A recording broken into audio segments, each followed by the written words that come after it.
اچھا رضا اللہ صاحب، جو مشرقی ممالک ہیں ان کے بارے میں تو ہم نے کافی بات کی، لیکن امریکہ بھی مصروف ہے، کام کر رہا ہے وہ کافی. تو اس نے اب 110 ممالک کی جو ہے وہ ورچوئل جمہوریت کانفرنس جو ہے وہ بلانے کا اعلان کیا ہے. اور انٹرسٹنگلی اس میں اس نے پاکستان کو بھی دعوت دی ہے، اور بھارت تو سب سے بڑی جمہوریت ہے، اور ساتھ ہی ساتھ اس نے چائنا کا جو ایک ساتھ لگنے والا تائیوان ہے اس کو بھی اس نے دعوت دی ہے. لیکن انٹرسٹنگلی اس نے چائنا اور رشیا کو نہیں دعوت دی. تو یہ بڑی اس کی ایک ٹیکٹیکل موو ہے.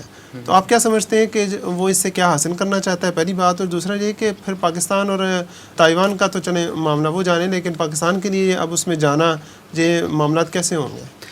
جی ڈاکٹر صاحب، بالکل آپ نے صحیح فرمایا. 9 اور 10 دسمبر کو جو بائیڈن نے یہ کال کی ہے، ورچوئل ڈیموکریسی سمٹ کہہ لیں، کانفرنس کہہ لیں، جو مرضی نام دے دیں اس کو.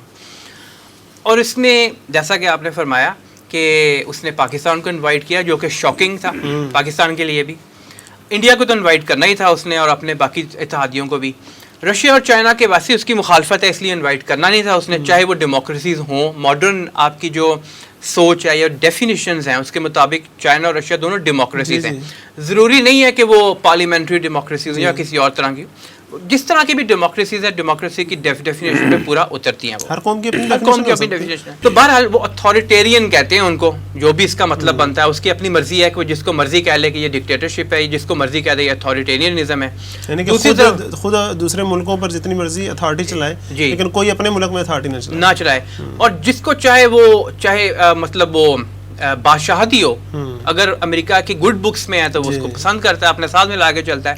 تو امریکہ نے جو کال کی ہے اس میں تائیوان کو کال کرنا خاص طور پہ، اس پہ تو پرٹیکولرلی چائنا کو تنگ کرنے کے لیے یہ کام کیا ہے. پاکستان کو بھی جس طرح آپ کہہ رہے تھے شاکنگ چائنا ٹو آئر چائنا، اس نے یہ کام کیا. پاکستان والا معاملہ تھوڑا مختلف ہے. اچھا دیکھیے، امریکہ کی اگر ہم اوور آل دیکھیں کہ یہ کیوں کانفرنس کال کی گئی ہے تو 2-3 چیزیں ہمیں بڑی کلیئرلی نظر آتی ہیں. نمبر 1، افغانستان کی جنگ میں شکست جو امریکہ کی ہوئی ہے نا، اس نے پوری دنیا میں امریکہ کی ساکھ کو ڈسٹرب کیا.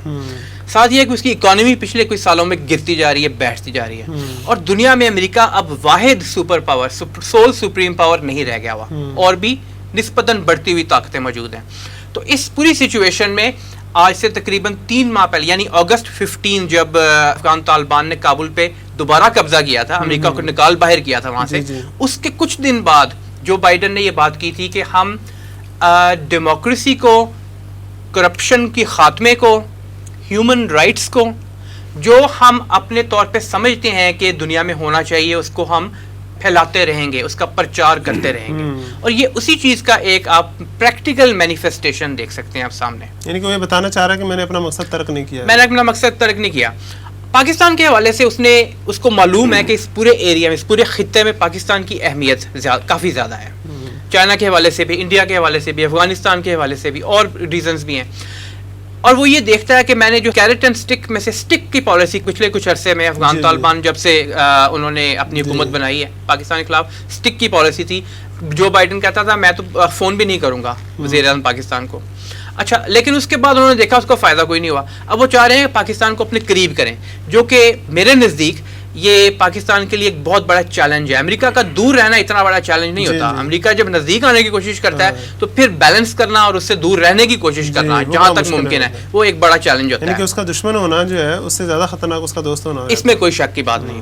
دیکھیے، چاہے وہ انڈیا ہو، چاہے وہ اسرائیل ہو، چاہے امریکہ ہو، چائنا ہو، وہ سارے چاہے اپنے آپ کو کہہ رہے ہوں، چاہے اپنے سسٹم کو کہہ رہے ہوں، وہ کہتے ہیں کہ یہ ایک چوزن سسٹم ہے جو ہمارے پاس موجود ہے. اسرائیل والے تو یہاں تک کہتے ہیں، اور انڈیا والے بھی کہتے ہیں کہ we are the chosen people.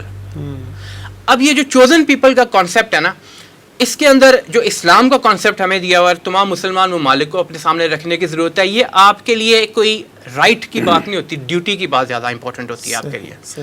آپ کی رسپانسبلٹی کیا ہے؟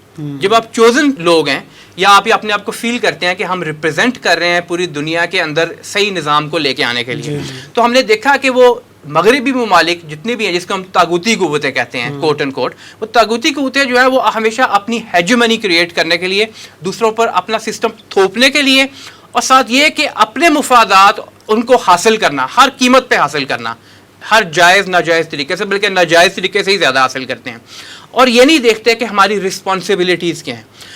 مسلمان ممالک جو ہیں ان کے لیے ضروری ہے یہ سمجھنا پاکستان سمیت کہ یہ جو ہم کہتے ہیں کہ ہمارے پاس ایک نظام موجود ہے، ہم وہ نظام کو اپنے اوپر بھی یقیناً امپلیمنٹ کریں، لیکن جب ہم لوگوں کے سامنے پیش کریں تو اس صورت میں پیش کریں گے ہم کہ یہ ہمارا جو نظام ہے یہ پوری دنیا کو کس طرح فلاح دے سکتا ہے، فائدہ دے سکتا ہے. یہ ایک بڑی امپورٹنٹ ڈسٹنکشن ہے جب ہم دیکھتے ہیں کہ نظام جو مختلف لوگ کہتے ہیں، بائیڈن جس طرح کہہ رہا ہے میرا نظام سب سے بہتر ہے، تو ہم پرکھ سکتے ہیں اس طریقے سے دیکھ کر کہ اس کا نظام حقیقت میں سب سے بہتر نہیں ہے.